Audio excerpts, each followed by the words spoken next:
ধনী নাই প্ৰয়োজন মই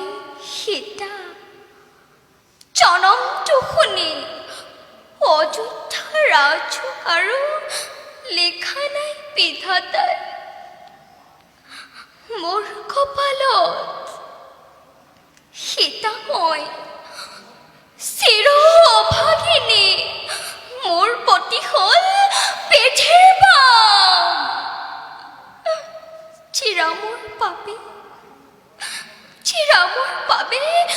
14 বছৰ চিৰামৰ বাবে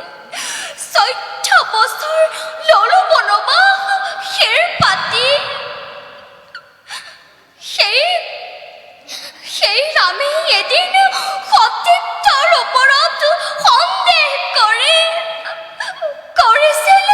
অগ্নি পৰীক্ষা সমুদ্ৰৰ তীৰত পুনৰ অযোধ্যাৰ খিয়লীয়া প্ৰজাৰ কথাত সঁচা মিছা নকৰি বিচাৰ চালনাৰে ঠেলি দিছিল মোক জনহীন অৰণ্যৰ মাজত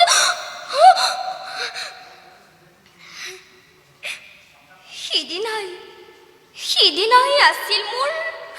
মৰণেই কাম্য কিন্তু লৱ কুশ আছিল ৰঘুবংশ গৰ্ভত মোৰ সেয়েহে মহৰ্ষি বাল্মীকিৰ কৰোণাত আজিও ৰাখিছো মই মোৰ ঘৃণিত জীৱন কিন্তু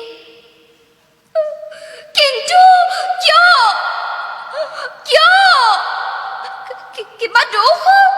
কিয় হলা মোৰ প্ৰতি এনে নিৰ্মল ৰাঘৱ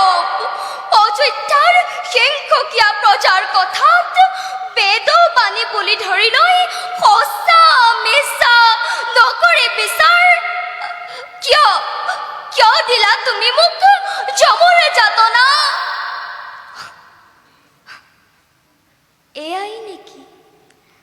এয়াই নেকি ৰামৰ ধৰ্ম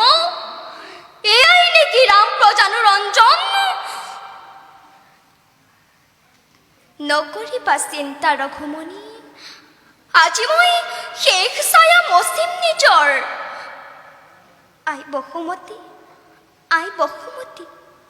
নাচাও মই ৰামৰ মোহ নিবিচাৰো মই ৰাজকীয় সুখ আজিৰ খন্তে মচিম মই মোৰ ছায়া অযোধ্যাই নেদেখে জানকীৰ কায়া নুশুনো ৰামৰ নাম নকৰো দৰ্শন